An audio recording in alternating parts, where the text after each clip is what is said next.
Wrestling has been using masks way before it was cool, with fearsome monsters like Kane and enigmatic anime spin-offs Jushin Thunder Liger protecting themselves against infection for decades. And now one of the defining wrestling masks of this generation has been adapted for PPE, which isn't a new wrestling promotion, it stands for personal protective equipment. Bray Wyatt has revealed a new version of the Fiend Mask that only covers the bottom half of his face with the caption, "Thanks to makeup artist Jason Baker, I fear not the apocalypse. I've spent my whole life preparing for a Mad Max society, so bring it. Hashtag Ziababla. Ziababla roughly translates as place of fear and means the underworld or hell in ancient Mayan mythology, which I totally knew off the top of my head. I'm so smart. This could be a new reverse Kane look for the Fiend, as a halfway appearance between Mr. Rogers Bray and full-on Fiend,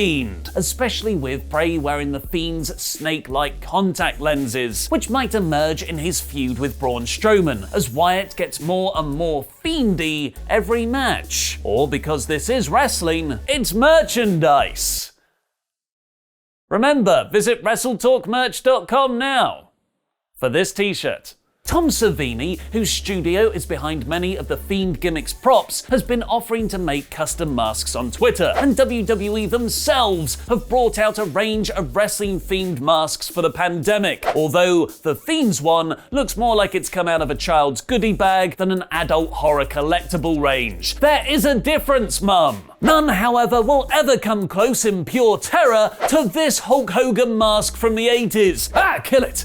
Do you want to see the Fiend adopt a half-mask gimmick? Let me know in the comments below, where I'll be replying from behind my own mask. But not even the most realistic Tom Savini autographed PPE masks in the world can protect you from those injuries, Sami? Sami? I said Zami.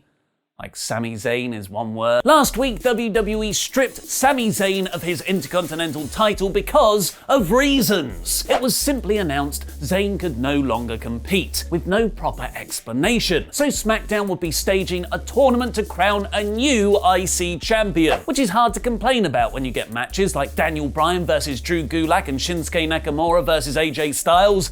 Complain we did anyway! The real reason Sami had been stripped was reportedly because he's refusing to travel to and work WWE's TV tapings during the pandemic. WWE had previously told its wrestlers that they don't have to attend shows if they feel uncomfortable, and there would be zero consequences title of your pay-per-view. Unfortunately, this doesn't seem to apply for Zayn, with there reportedly being heat on him for not working the tapings while being a champion. Apparently, the feeling backstage is that the zero consequences title of your pay-per-view line applies to top stars like Roman Reigns and Becky Lynch, but not so much for everyone else. A new preview for tonight's Styles vs Nakamura match is kayfabe explaining Zayn abeyance scene, is that a verb, the IC title, because he's out of action with an injury, which at least is more consistent with how WWE have treated title vacations in the past, as not showing up for months at a time while holding a top championship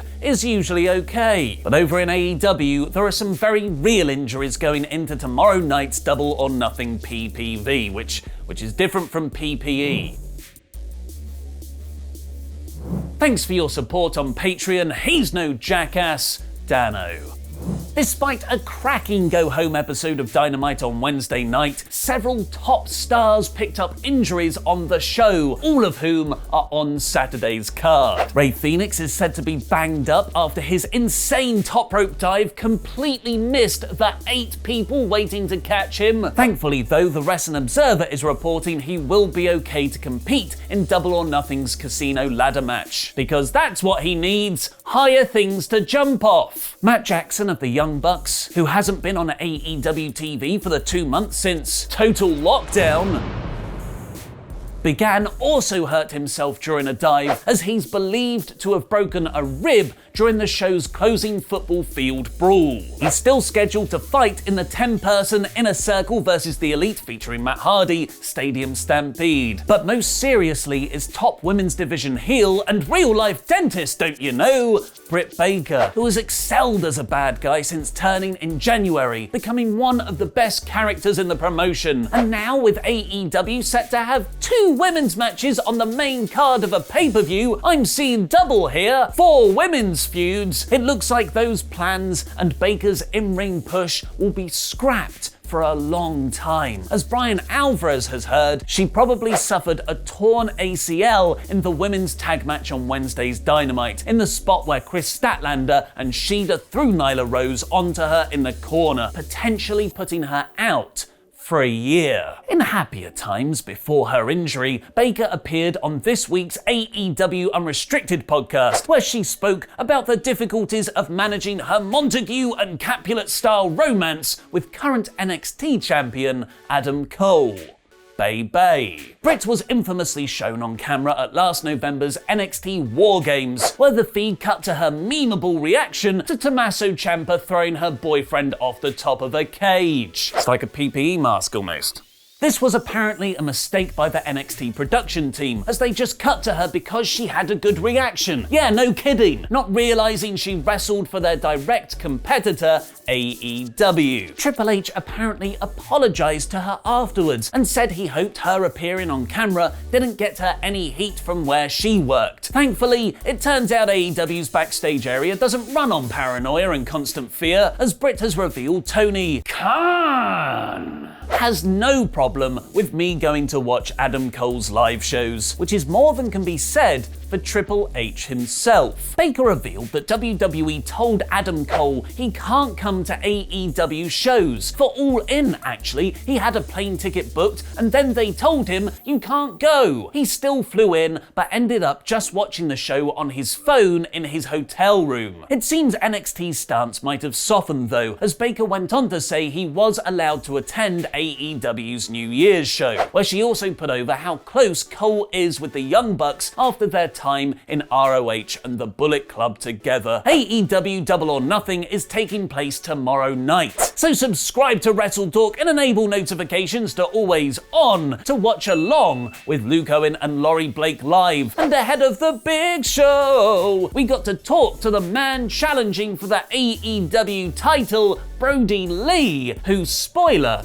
is a bloody lovely bloke. It's pretty wild because we were always kind of thought as second fiddle to the Shield in those times. But now if you look at it, Braun and Bray are wrestling for a world championship at their next pay-per-view. I'm wrestling for a championship at the AEW pay-per-view. And Rowan's I know he's going to go find success. I'm assuming in Japan just because he's built for it.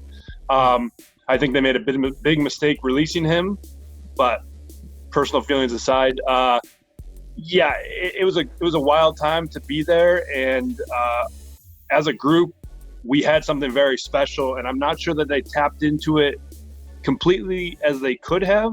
As far as I can say, that was 100% never the plan. I think I organically got over I mean, they weren't planning on it, they didn't want it. But at the same time, the way it was written and the way it was laid out, I kind of told them it was going to happen because I was the guy that was pointing out that Randy was the bad person. And so, but beside the point, yeah, I don't think it was ever in the books. I don't think it was ever planned. And I kind of knew that, but I figured, and this is kind of the way my career went there, was if I can do it and I can get over enough and I can knock everything out of the park, whatever's put in front of me, and I knock it out of the park, maybe there's a chance that they'll stick me in at last minute. And ended up being in the Andre Battle Royal, ended up being eliminated by Mojo Rawley so they can get there to a moment with Ron Gronkowski. And I think from that moment on, I kind of knew that it wasn't the place for me to be at this time. That's hard to say.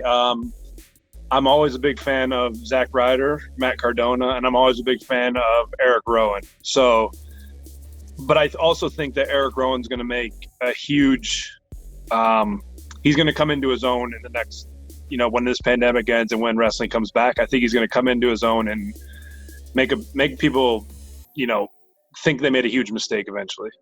Yeah, I'm not going to ever hold back somebody from making money. No, but at the same time, you're 100% right. That if I'd be lying if I said there wasn't a slight reservation, I think to both of us, because we've both been tied together for so long. But again, at the same time, I think we're very good together. So it goes both ways, and it's really hard to say at this point. Lee also chats about how he was supposed to debut in AEW, the differences between WWE and AEW, how his kid sleeps with his stolen world title every night, and that he doesn't, like pineapple on pizza. Watch the full interview by clicking the link in the video description below right now, and subscribe to WrestleTalk interviews for even more chats with Christian, Leo Rush, Jon Moxley, and more. Thanks to the wonderful people at WrestleCrate. If you go to wrestlecrate.co.uk and use the promo code WrestleTalk, you'll get 3 photographed portraits inside your first box when you take out a subscription, including one from me and Luke. WrestleCrate is a monthly mystery box full of loads of wrestling goodies, which has items from the biggest promotions in wrestling. And make sure you go for the higher tier crate, as June's box contains an exclusive autographed item from Seth Rollins. Watch the full interview with Brody Lee now by clicking the video on the right, and will Drew Gulak be the mystery entrant into AEW's Casino Ladder match? Click the video beneath that for mine, Luke and Laurie's double or nothing predictions, and make WrestleTalk.com your homepage for all the latest wrestling news. I've been Ollie Davis, and that was wrestling.